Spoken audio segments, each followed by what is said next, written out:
more than a podcast, they're more than best friends. It's more than an hour of laughing and crying and then going back to laughing again.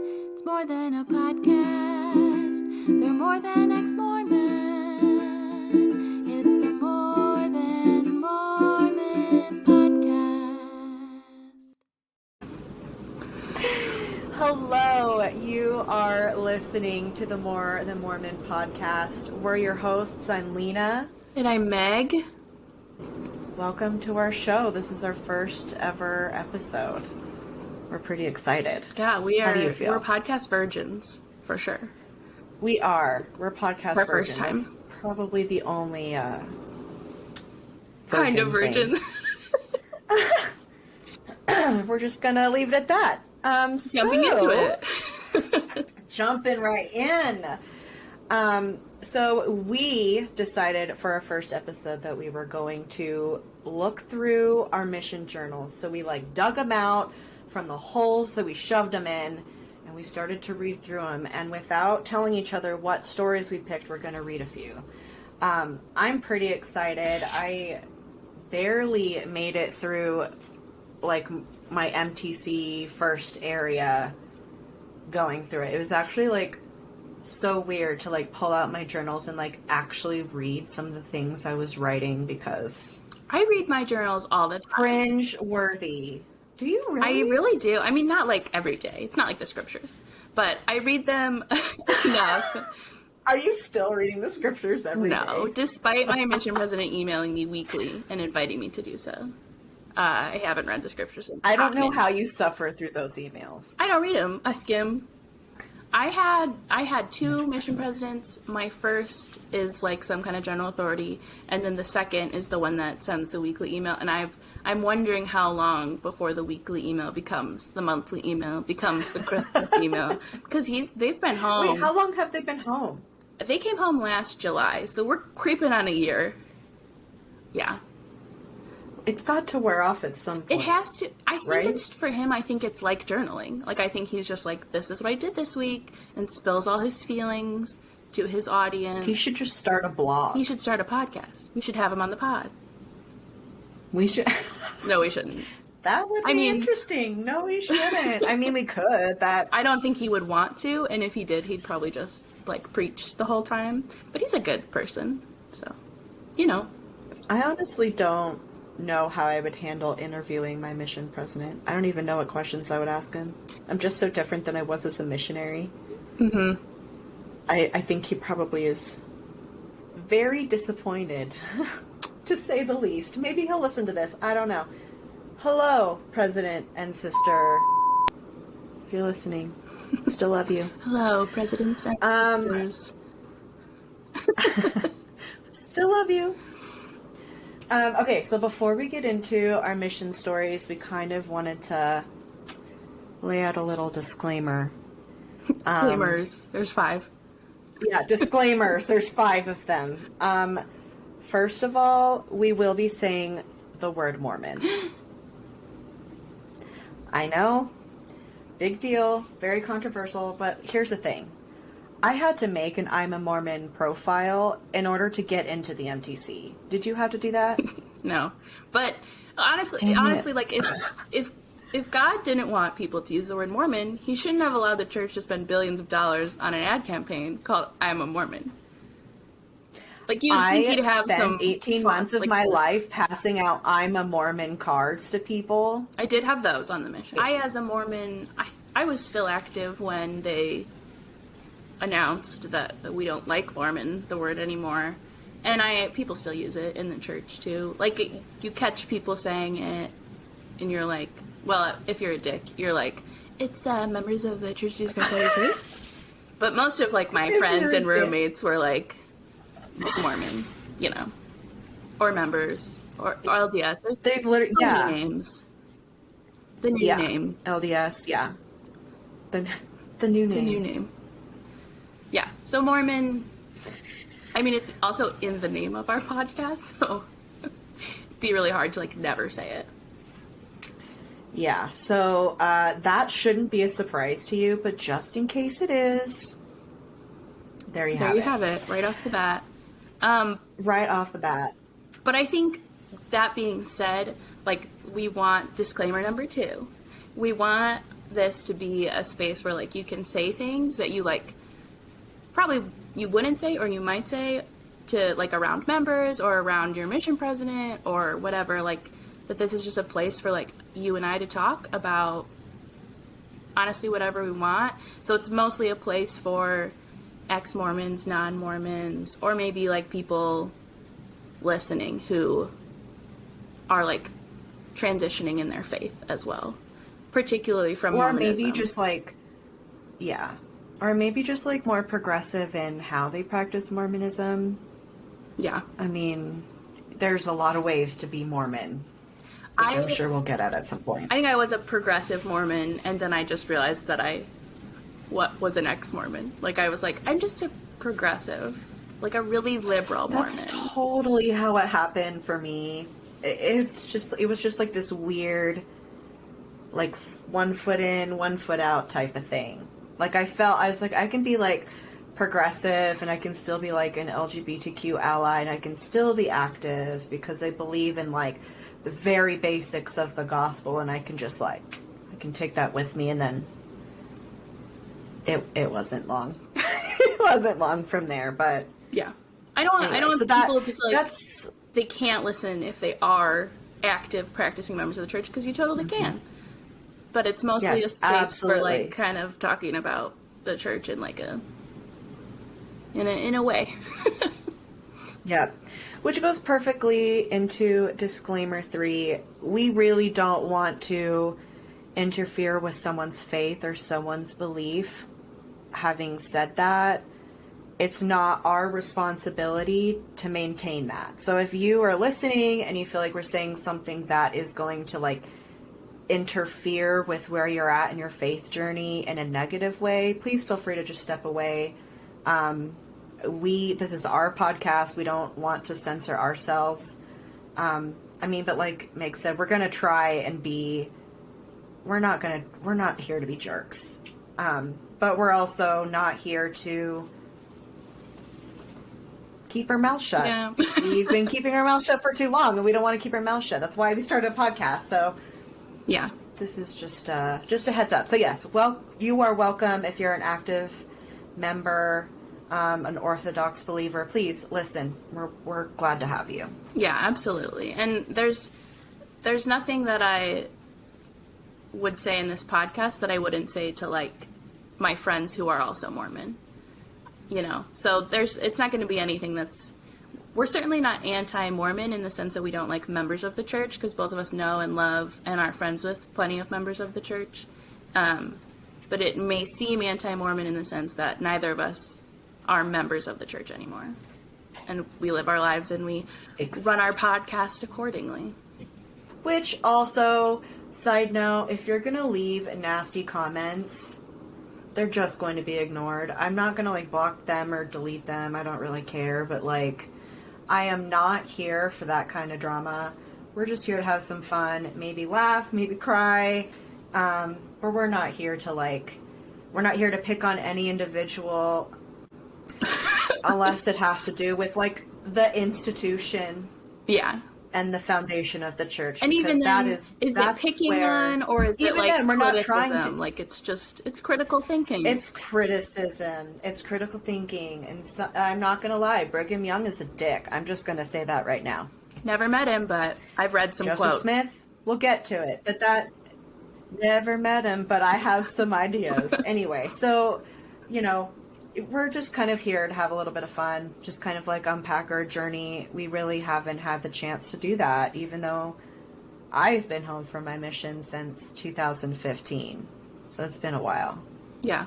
So. And I think, too, like, when you and I talk to each other non-podcast about the church, like, sometimes we're really angry and we're like, I can't believe the church did this or is doing this. And sometimes it's really sad, and I think that's how that's disclaimer number 4 on the list, is that, like, we're hilarious, but we also are, like, real people, and in talking about the church that, you know, really affected both of our lives, like, we may get a little heated, we may get a little sad, as the Spirit moves us, we may shed a tear or two. But it's just part of, like, us wanting to be authentic and, like, really share, like, how being a member of the church affected us and also how leaving affected us. Because it's harder than I thought it would be when I was a member to leave the church. And there's way more emotions that come up than I thought that there would be. So much too. I always use the term unpack because that's what it feels like. One item at a time. You just have to kind of, like, sift through it, and it takes a long time, and it is, like, emotionally exhausting. And so just like actual unpacking, like actual moving. Yeah, like I hate unpacking from a vacation. So yes, that is exactly, I freaking hate it. So also, don't tell us you let the church leave the church alone. That's not going to happen. That you cannot, you just don't have the right to tell someone to basically ignore a huge chunk of their life, especially when it caused trauma.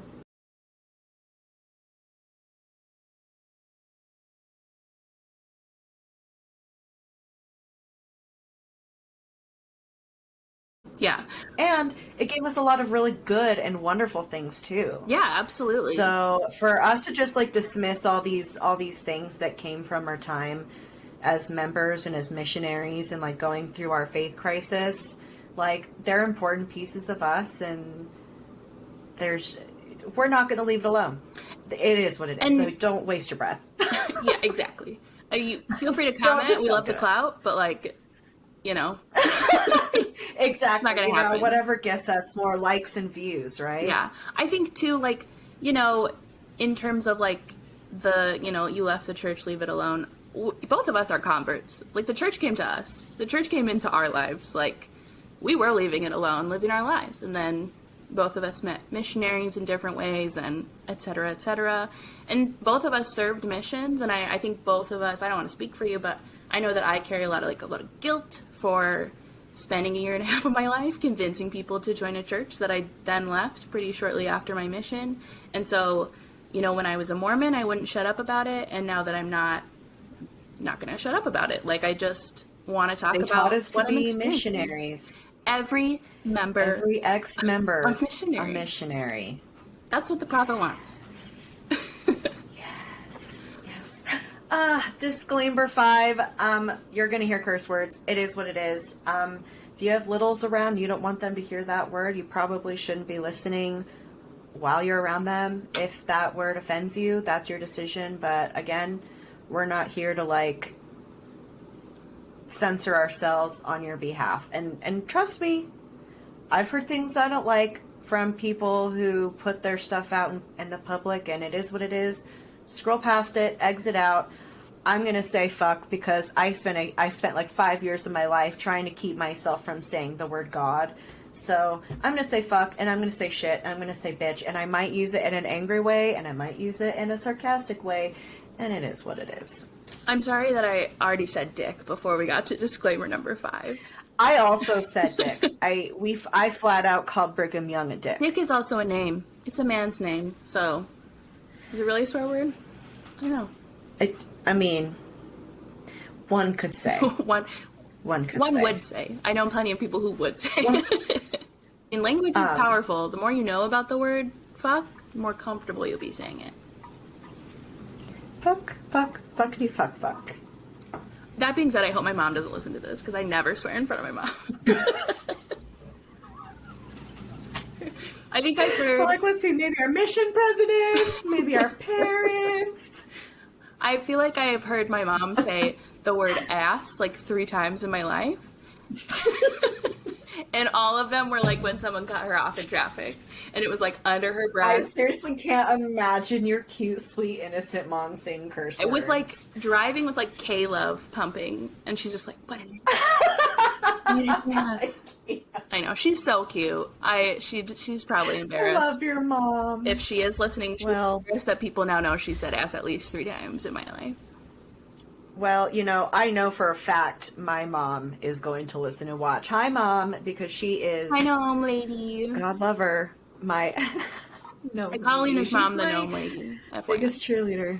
Yeah. Which I don't remember why I started a Snapchat we were driving in the snow to the temple, and my mom had all of her, like she had like a scarf on and her heavy coat, and her hood was up, and she's like this on the steering wheel, and I'm just like Snapchatting, and you were like, oh my gosh, she looks like a gnome. Like a little gnome lady. Yeah, it's like a coming little back to gnome me. lady. She's still, like, I didn't remember that specific Snapchat, but in general, your mom has the vibe of, like, a little gnome lady. Like, you would find her in a garden with a pointy hat. She's like a little babushka. Yeah.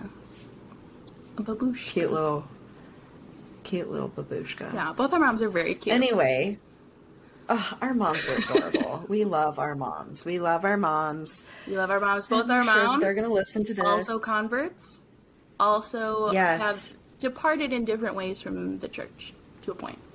Yes. So. Yes. We're not here to speak for them or talk about their stories, but they did convert. My mom joined the church while it was a missionary. That's crazy. Actually, it just went to the ward or the branch that Megan was living in as a missionary. I transferred there. My mom had just got baptized, and that was in November of 2014, I believe. That's crazy. No. Well, yeah. Oh, yeah, that is crazy. Yeah, because I went home October 2015. That's crazy. So it had to have been. Damn. That seems like so long ago, but also not that long ago. Profound thoughts, I know, that I'm sharing right now. That seems like long ago, but not that long ago. So profound. So profound. So deep. Yeah, so Meg and I actually met. That's how we met. So I was a missionary in her branch. It was a YSA branch, a very small, very charismatic, very unique branch. Anyone who's served a mission. I was there for quite a while. Anyone who's served a mission that's listening to this can probably picture a struggling branch with like 3 reliable active members and 25 doing characters. Everything. Yeah. Yes. Yes. Also, I got water on my shirt. That's embarrassing for you. And I wish that you could see it. I can see it. But it looks like a Mickey Mouse head. You can't see it this far I can't away. see that much detail. It's very small. And I keep seeing it. Anyway, so yeah, I'm going to leave this in because... Do you think this ice clinking is is annoying, or do you think it's like ASMR? Can you hear it? I'm sure it's fine. Yeah, I can hear it, but it doesn't bug me. All right. Anyway, yes, so the YSA branch, I served in Wisconsin. And this YSA branch was just so... Petite? Precious? Very petite. Very precious. That, that probably was my favorite area. It's everyone. I just got a lot it's all out the of it. missionaries' faves. I think because... Well, I mean, look, like I got you out of it, so obviously that area had some sort of impact on me. Exactly. And I think when you're a missionary, you're so desperate for, like, real connections with, like, people, like, people your age, people... And nonetheless, like, people your age. Yeah. Yes. Yeah. So, Yes. like, I never served in a YSA, but I remember all, like, the YSA members from my mission, because they were, like, actually our friends. Like, we could talk to them, and it wasn't, like, missionary mode all the time. So, I always felt so guilty because had you connected were so well with so many of the people in the branch, and you're a missionary, and they always tell you to lock your heart, and that lock your heart is more of like, you know, you're not allowed to like flirt and fall in love, but also like you're not even allowed to like hang out with someone for more than an hour. Yeah, an hour, you know, max. Like I mean, it's really like, at least in my mission, it was like 30 minutes or less is ideal. And they get pissed Full when Rachel you're. Oh yeah, they're like 30 minutes or less, and then get out of there. And if you take longer, your companion thinks it's your fault. Then they're like, we really need to be. I was gonna say guys, but missionaries don't say that. Sister, we really need to be better at like managing our time. Sister, at like listening to the Spirit. Like, this is the Lord's time. Or you both felt fine staying, and you get in the car and you're like, should we feel bad? But look at how productive the conversation was. Look at all the good things we were able to do. Yeah. You just like Mind game. You're there to be a disciple, but you're like, I can't believe how strong of a relationship I developed with this person. Like, what a sinner. Like, God would never allow it. And how messed up is that? Is that we're going to, like, love and serve these people, and they're telling us, you may serve them, but you may not love them. And if you start to love them too much, we got to get you out of there. You may love and serve them, but only in, like, the most godly way. If you're having fun loving them, it's over. That's not godly. It's over. Isn't it funny that, like, the most godly way is, like, serving them by getting them to, like, come to church rather than, like, actually doing something that they really need? Or, like, how many people in the branch really needed just a friend, and the missionaries were the only people that were patient enough? You know what I mean? Yeah. Like, is that less godly? I don't think so, Well, but whatever. Godly is, you know, it's subjective, you know. It depends. True, depends on who you ask. Yeah, if you're asking God, Mormon God, then friendships are not as important as numbers. I can't tell you how many times I was talking about my numbers in my journals.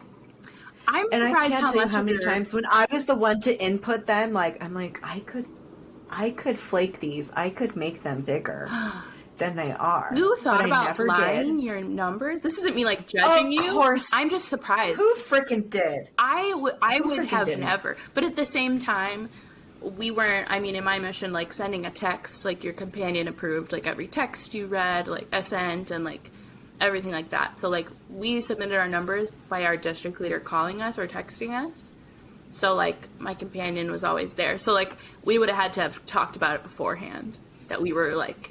I think we submitted them over the phone, and then on P Day when we emailed the president, we would, like, type them. I think numbers. And I even remember I would, like, write down, like, we did so good today. We talked to 5 people. And I'm like, Listen, sometimes 5 is a lot. it's so embarrassing. 5 was, like, unimaginable depending on the area and depending on the day. You have, like, I remember I was probably, like, a solid transfer and a half into my mission before I had, like, one person on date to be baptized. Well, actually, that's not true, because I put someone on date my first night in the mission field. And did they get baptized? No. So, like, they fell off pretty Did you fast. hear from them after you put them On date? On date. Probably once or twice, but I can't tell you their name. And I remember what he looked like. He was Hispanic. I serve Spanish speaking. Speaking of, do you want me to, should we do intros? Should we give background to these mission Yes. stories? Yes. Okay, so Meg, you served in Arkansas and you're a convert. So when were you baptized? I was baptized on February 22nd, 2014, which is why it surprised me that I met you that same year, but I guess that makes sense. I was baptized the 23rd, 2013. That's so, like, right. exactly a year. That's right. Before I you. forgot about that, yeah. Learning about the Mormon church, like, the thing that always struck out to me, and, like, all my companions would tell you, like, this was my biggest, like, my strongest testimony as a missionary was, like, that the plan of salvation seemed very merciful in that there's that time after death, before judgment, where people who are not Christian, Mormon in this life have that opportunity in the next. And for me, like, that little window of hope, I was like, this has to be true, because I've always felt like heaven v hell doesn't make sense. Like, how could I be happy in heaven if my dad's over there in hell? Then I go to hell with my dad and my mom's in heaven. You know what I mean? Like, just didn't make sense. So the plan of salvation seemed like a good, reasonable compromise. And I say the plan of salvation meaning, like, the version missionaries teach you with, like, little pictures. And they don't go into a lot of detail. You know what I mean? Not like the real doctrinal. Right. Not like, version. well, you have to go to the temple, you have to be sealed. Like, technically your parents aren't married, so, like, figure that out. Like, you know. Mm-hmm. So not any of Yep. that part of the plan of salvation, but, like, the little picture cutouts. And I also loved my sister missionaries that taught me. We were taught by a companionship the whole time, the same sisters, and they're lovely, and they still were Facebook friends. Like, you know, one of them just had a baby. Congrats. Like, I love them and I have love for them. And when I talk about this, I don't think that they meant to, like, leave things out on purpose, but honestly, that's how you're taught to teach things as a missionary. Like, it's the bare minimum, it's the bullet points. That's what it is. So I joined the church, and my mom and I were, like, golden converts. Golden investigators, golden converts. I was, like, I was attending that branch, that YSA branch. I was a decently normal person with, like, a pretty solid testimony, so I was, like, super involved in the branch. Like, had callings right away, was planning on going to BYU Idaho, like, all this stuff. So as soon as I joined the church and had made some friends in the church, like, I was deep in the church. I was fully converted. It was my whole life. Like, I was deeply, deeply in the church, which I think is how it was for you as well. Like, once you're in, like, you're in to pretty much anything you do. And I still feel that way. Even with leaving the church, I was like, once I'm out, like, I'm all the way out, sort of thing. There's no going back. Yeah. So that was my conversion, and it was pretty simple, and there was, like, some bumps along the way in terms of, like, testimony, but they were really small and really easy to put on that shelf. And I was like, I'm a new member, so of course there's going to be things I don't understand. I went to BYU Idaho and had a blast, honestly. Like, I had really great roommates. I really enjoyed my classes. BYU Idaho is a really pretty campus. Like, they're constantly building new buildings, and, like, it's a pretty place to go to school. It's in the mountains. So I had a good time. And then at that point, you would come home. This is, like, sort of where our paths intertwined again, because you would come home from your mission, and we had planned to be roommates at BYU Idaho, and we were, for a grand total of, like, 20 days. 3 weeks. It was so depressing. But it was so fun. So depressing when you left. Yes. And one of my favorite... also kind of my fault. Yeah. I feel like I get a lot of blame because I was the one who left, but I was having, like, an existential crisis, a faith crisis, in fact, I would call it. And Lena had just come home from her mission. Oh, yeah. So she was like...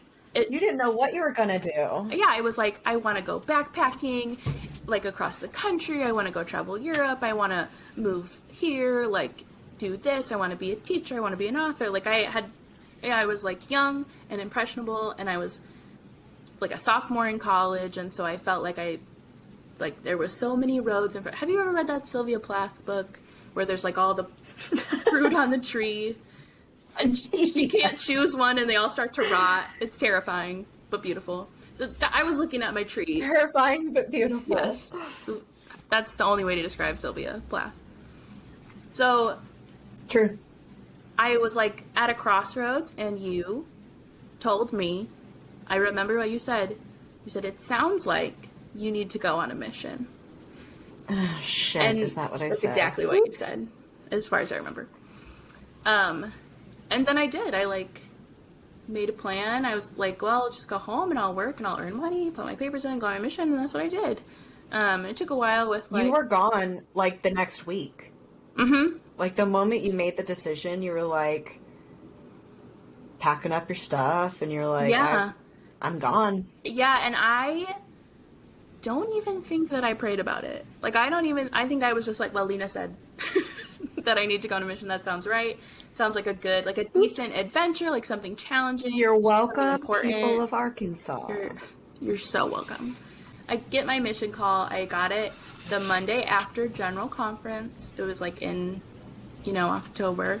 Our mutual friend, Callie, got hers the same day, like 2 hours before me. And then I got mine. I opened it. Arkansas, Little Rock, Mexico MTC, Spanish speaking. That was my mission call. And I think there was, like, a second disappointment of, like, Arkansas. Because no one's, like, dream is Arkansas. Mission and or everybody otherwise. Always is like, where do you think you're gonna go? And you're like, oh, I'd love to go to, like, Italy or New Zealand. Yeah. Arkansas. I mean, it was a surprise for sure. But then I think literally after like 2 seconds, I was like, no, this is the plan, this is God's will, this is my call, I'm going to embrace it 100%. And then I was just really excited. I served my mission with a lot of enthusiasm. I was by no means like a perfect missionary. Reading through my mission journals, I was kind of rude to some of my companions, not gonna lie. Only like 4 of them, but still. Only 4 of them. But my mission was hard, and I took it out on my 4 companions.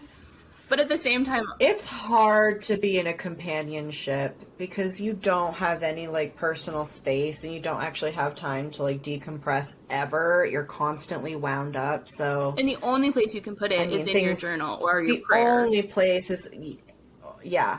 Yeah. And when that's not enough, sometimes your companion gets the brunt. Yeah. It's just how it is. Sometimes meeting. That doesn't make it okay, but. Yeah. I'm sorry to all my companions. I'd like to officially. On the record. Same. If any of my old companions are listening to this, I'm telling you, I'm not the same person I was as a missionary. So I'm much nicer. So my mental sorry. health is in a much better place. Yeah, my mental health is so much better. Yes, a freaking man. Yeah. So anyway, but I wasn't. So you liked Arkansas though? I loved Arkansas. Other than like the heat, which still in my mind sticks out as the worst part, is like the climate of Arkansas. I loved the people. Naturally. Yeah. I loved the culture, not like the racist culture, because the KKK is headquartered in Arkansas. We don't love that. But the like friendly Southern community vibe. I also serve Spanish speaking. I love Hispanic people more than my heart can like even explain. Like, and being in that community, I like loved it. I served in a handful of like pretty diverse areas. Like I served in Little Rock, Arkansas. I served in Memphis, Tennessee, which was part of my mission. And then I also served in cities in Arkansas that are like the middle of nowhere. Where it's like me and my companion and our closest other missionaries in our district were like 2 elders 80 miles away. Like, so I had a lot of diverse experience on my mission, and I really enjoyed most of my mission, other than plenty of things, which we'll for sure talk about. It's hard to talk about a mission and not talk about, like, the hard parts, because they really... Especially when you're, like, discouraged to write home or even put in your journal how hard it is, which is so bad for your mental health. But, yeah, you're discouraged not to... write home and tell people how hard it is because we don't want your family to worry about you. Yeah, it's... You think they're not worried already? Are you crazy? You don't think they're worried when I email home and I'm like, this week we talked to a drunk guy from Mexico who proposed to marry me and I turned him down. It was hilarious. And then my parents would email me and they would be like, stop talking to drunk men at 8 p.m. in strange trailer park. By yourself. With my companion. By yourself with your innocent companion. I mean, I had some really tough. Even if you and I were companions, we would totally be screwed. For sure. I had some really tough companions, like, not like, well, I did have some tough relationship companions, but I had companions who, as people, were like really tough, really strong, really motivated, like really good missionaries for the right reasons. And those companions those were my best companions, like, because they cared a lot about the work, they took it seriously, and at the same time, they were like, we're gonna go talk to that drunk guy, we're gonna walk past this gang of stray dogs, like, we're gonna do it because we're missionaries and we're, like, badass. They obviously did not say that, but, like, that was their attitude, and those companions, were, like, my best companions, because that's what I wanted to be as a missionary. Inside, I was, like, terrified of everything. Constantly, all the time. Constantly doubting my abilities. Constantly doubting, like, am I So it was helpful to have someone to, like, push you. Yeah, exactly. Yeah, I loved my mission. It was great. And came home, very strong testimony. Because you had, we'll get to this, but you had left the church. I don't know, records-wise, where you were at, but you had left the church while I was When did you come home? July of 2018. Our records were already removed. Yeah. So you had left certainly while I was on my mission. Okay, no, I'm lying. Our records weren't removed yet, but I had removed my garments and had intentionally put them back on to visit you so you wouldn't know or have any sort of idea. Yes. Because you had just gotten home. Yeah, I got home on literally that week. Yeah, I got home on or the next week, Thursday, you just got home. And then the next Thursday, so a week later, my mom and I took a trip to Utah to visit. Well, my mom had never been to Salt Lake, and to visit you and Isaac, and to visit my mission companions, and to see all that Salt Lake, Utah has to offer. And yep. So I think that was a good decision on your part, because I was so fresh off the mission. Because when I did find out you had left the church, I had been home for at least 6 or 7 or 8 months, quite a while, and I was still shooketh to really find out. Shooketh. I was I pissed. will never forget. So I think I was working, or I had taken a nap and I woke up and I see these text messages from you and you're like, hey, so I just unblocked everybody from Facebook because I was a Facebook missionary. You try to make it known that you had not seen anything I had posted on Facebook, and I really was had very vocal. I really had not, and that's why I was. And so you told me I had unblocked you, and I had no idea you hated the church so much. Yeah, well, and that's what I was angry about. You were so upset. I was so upset. I was really upset. I was upset that you had left the church. I was upset that I didn't know about it. I was upset that I felt like you had hid it from me, which you literally, you did. You put your garments back on. You know what I mean? I was upset when about you came to visit and you stayed with me. Do you remember I was wearing, she came in the wintertime. I was wearing this sweater that had, a shoulder cutout. And you were staring at me for so long, and then... Yes, we were in Costco. I don't know if you asked me where my garments were, or if you asked me if I was wearing them. I think you asked me if I was wearing them. I think I was are you wearing your garments? We were in Costco, and I was just nope. We were in... Oh, look, we need to grab this. Literally, yeah, we were in Costco. Oh, no. And I was I know she's not wearing her garments. Or if she is, I was she's adjusted them, tucked them, which you're altered them. Which you're also not supposed to do. Which you're also not supposed to do. So I was either way, it's not good. And we're in Costco, we're picking up laundry detergent, water bottles, granola bars, and at some point I was she has to say it. She has to say it. And then apparently that was enough for me. It was this big elephant. Yeah. In Costco. Costco. Which you think would be a big enough space that an elephant wouldn't make a difference, but it felt like the smallest Costco in the world. And after I asked you that, because I knew, I could see that they weren't there, so I asked you... But I think there's probably, a piece of you that maybe, hoped. Please just tell me she's altering them. It was please. Maybe she just she has eczema, and she can't wear them today. You know what I mean? I was maybe they're dirty. Oh. You know what I mean? I was maybe she just came from the gym. Just trying to... Any sort of justification. Yeah. And then you're because I had picked you up from the airport. Yeah, and you didn't justify. You were just no. And then we moved on, and I was oh no, this is bad news bears. And not gonna lie, I knew I was staying with you. I'd seen the alcohol in your fridge, and I was that's Isaac's. In my mind, Isaac is Lena's husband, by the way. I was that has to be his influence.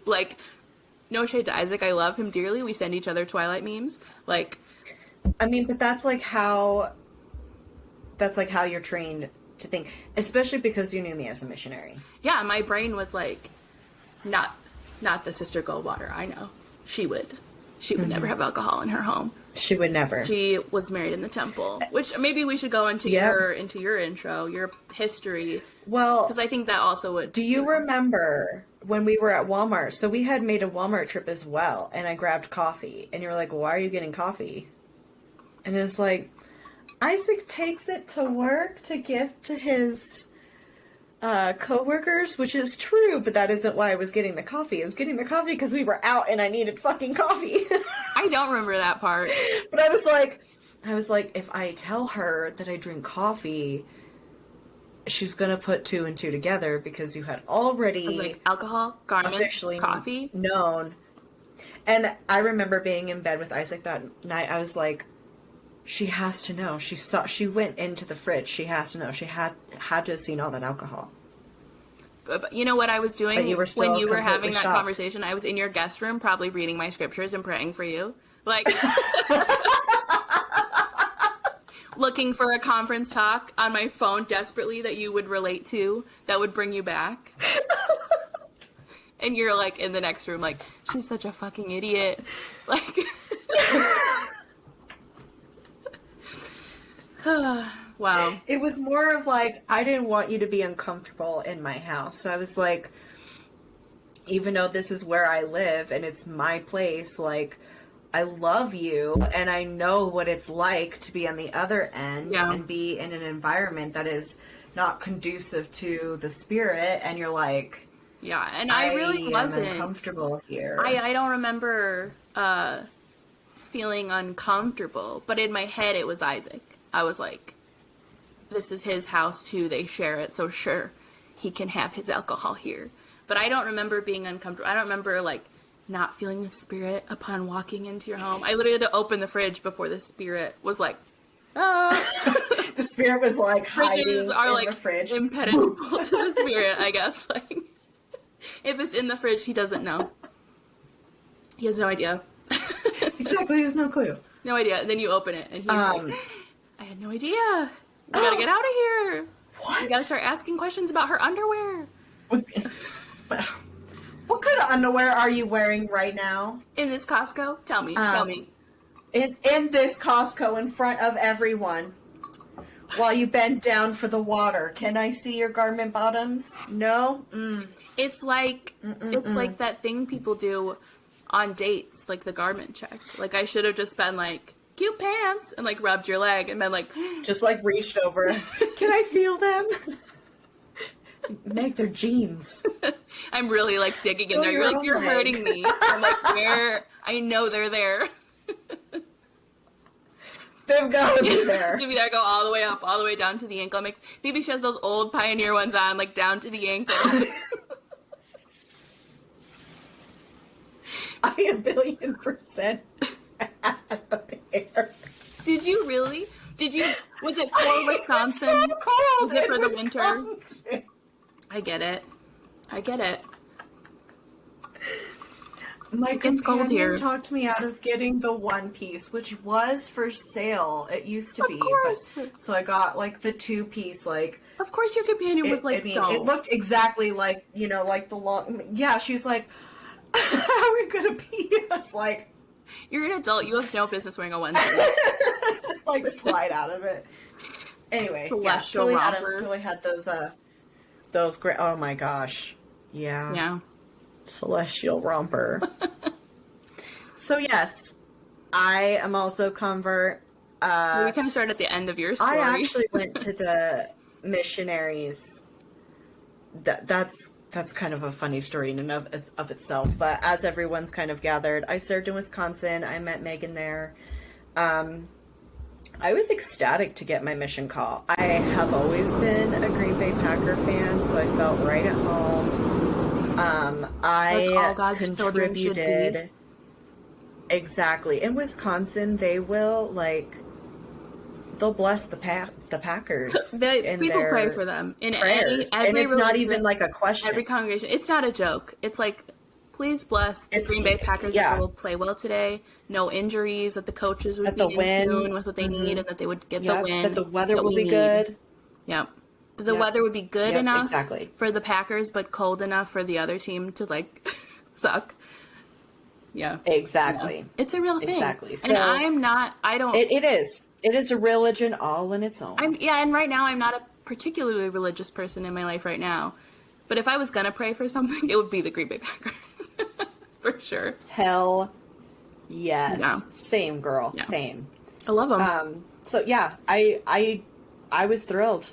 And I had contributed just like these weird random ties that I had to Wisconsin as like well, of course I would get called to Wisconsin because similar to Arkansas, you know, nobody's really particularly thinking about going to Wisconsin. Yeah, people forget it's a state. It's the state people like toss out when they need a random place in like a improv comedy scene.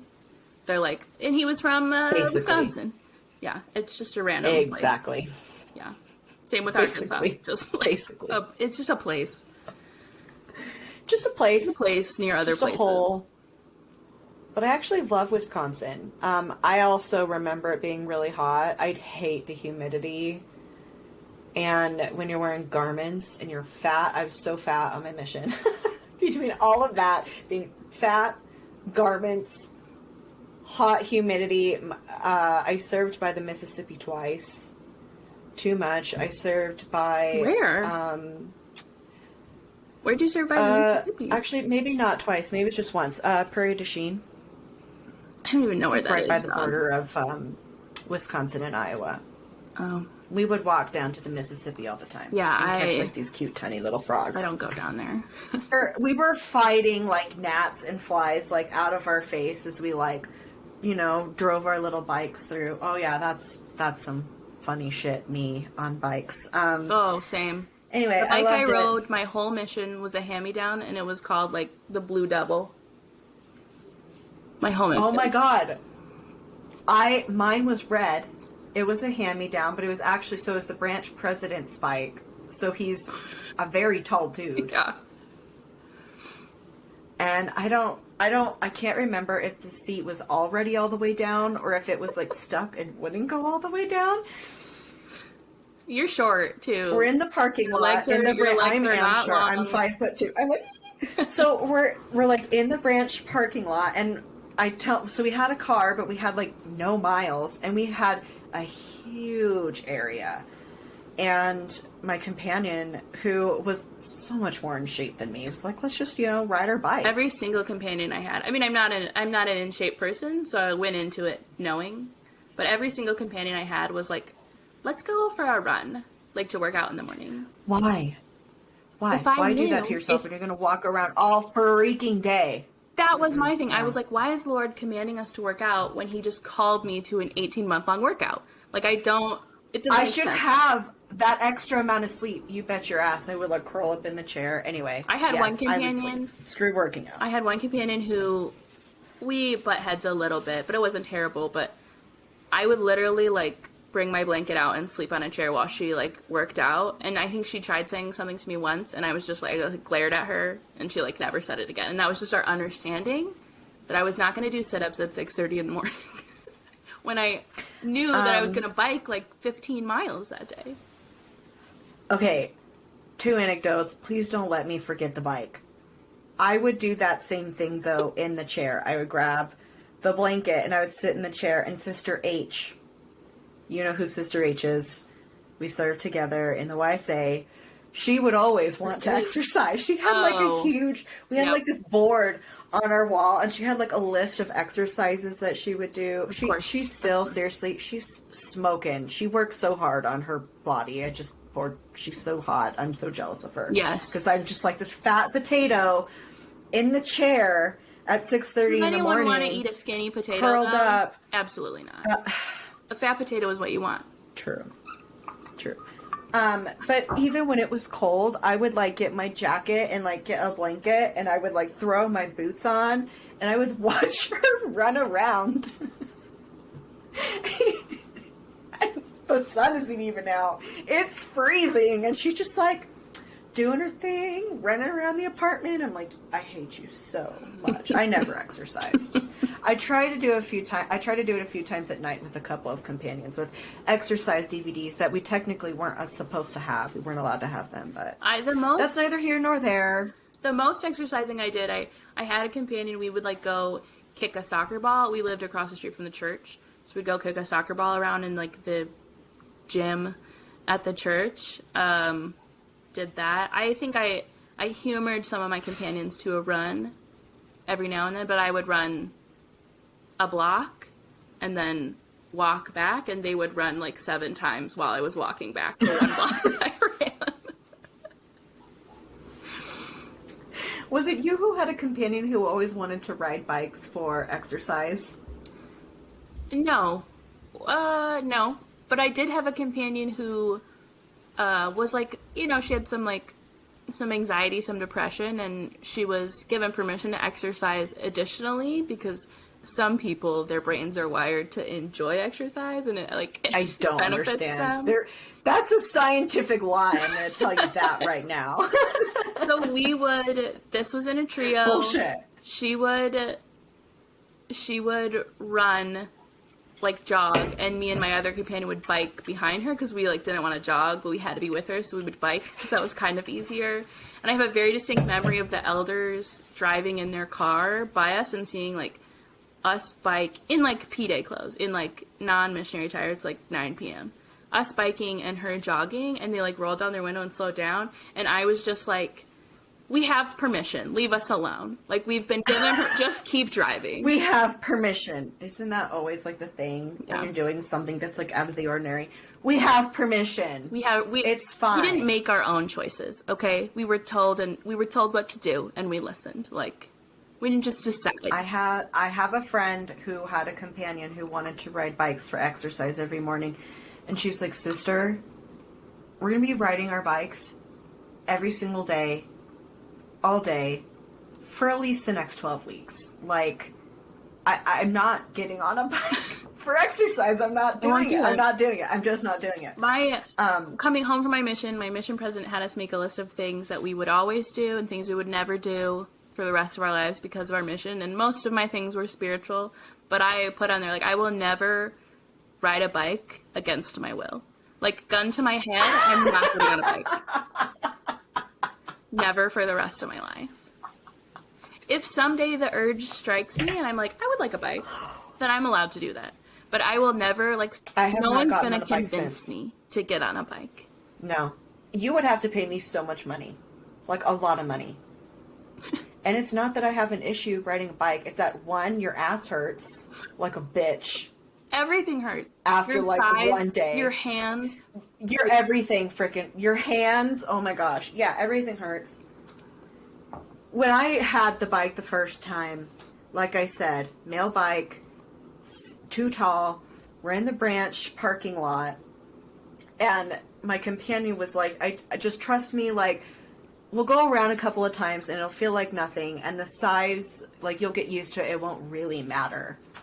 Size doesn't matter. Immediately That's another hop on, and science can disprove. That is another lie. That is another lie.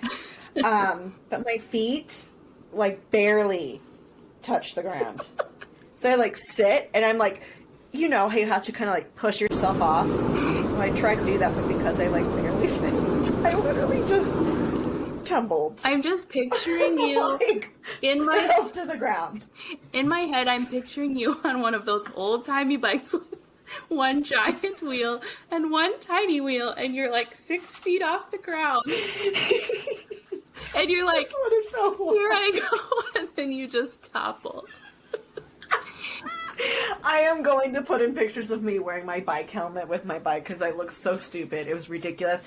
I also had a hand-me-down bike helmet had that this had someone issue. else's name in it. My whole mission. You need to give me that picture so I can post it. I will. I Do you don't have any even. The pictures? name was it was a last name. It was Parker or something. You're Not my name. He'd be like, "Whose helmet Not is me. that?" Be like, "I don't know. I found it in my apartment. I'm not gonna buy one. I have no money." yeah, hell no. I had to buy a bike seat because my ass hurts so bad. Not that I would benefit from the extra cushion because it lifts me up, and it's I'm dying. I have to have something. We had to buy locks. We had to get helmets, which, trust me, I get it. But you already look so ridiculous as a missionary. People don't want to talk to you when you're riding a skirt and a bike.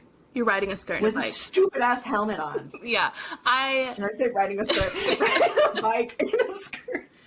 In my mission, you want to talk stupid?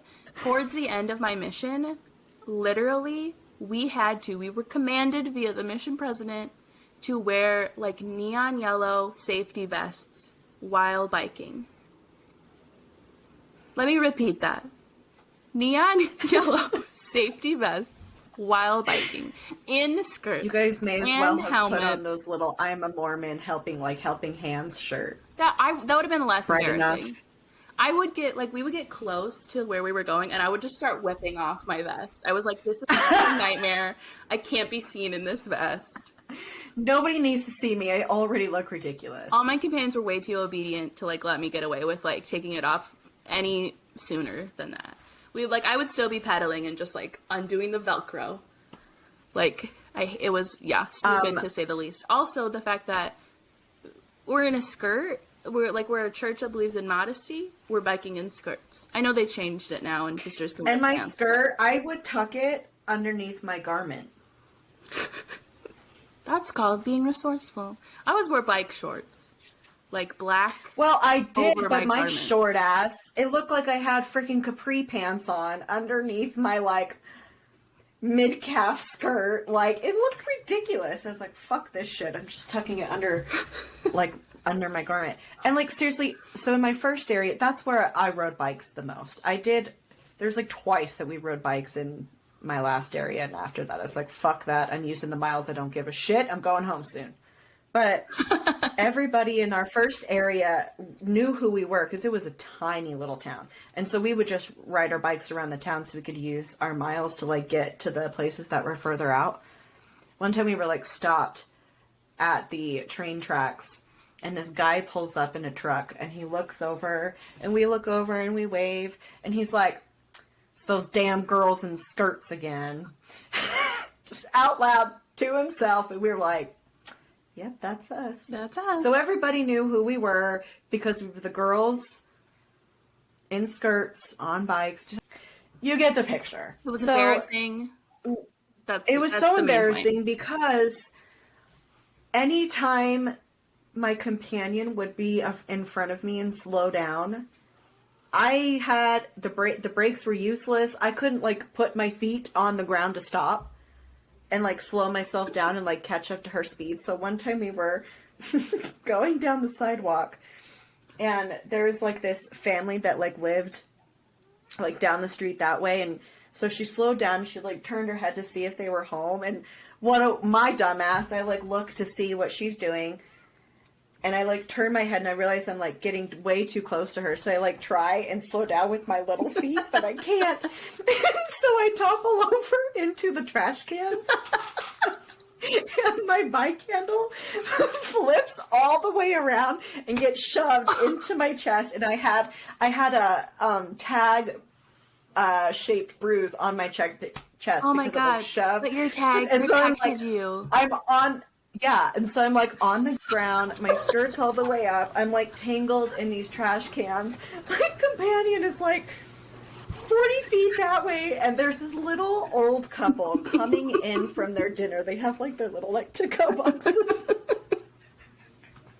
they're just toddling up to their door, and they just look over and see me, and they're like,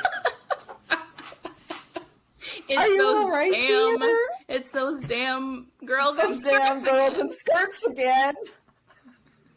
So the bikes? Not a good idea. Not a good idea. I'm picturing this happening, and then in your mind, you're just this is the most important work I could ever be doing. Fucking Called to Serve is playing, da, da, da, and you're just skirt up in a garbage can. And you just feel... And the whole entire thing is we were just curious if the family we were teaching is home. We were going to stop by. Yeah. And I remember telling my companion, sister, speed up. I'm going to run into you. And I just, into the trash can I go. So, yeah. If that's not a metaphor for something, I don't know what it is, but. Oh, we will get to that because that is so fucking true. I was embarrassing my entire mission. I was cringy. I was embarrassing. I was very emotional. I'm very embarrassed by everything I did as a missionary. I'm also just an embarrassed person all the time in general. So add on to that the guilt of the mission, the cringe of being feeling like you're... Thinking you know all the answers. Yeah. Ugh. Ugh. You know that TikTok trend where it's like you think it's like remembering when I was a Mormon missionary, and then it's just like just going through your day cringing. Just that's my life. Exactly how I felt going through my mission journals. Yeah. Like hardcore. Speaking of, do we want to move into that? Do we want to like two-parter this?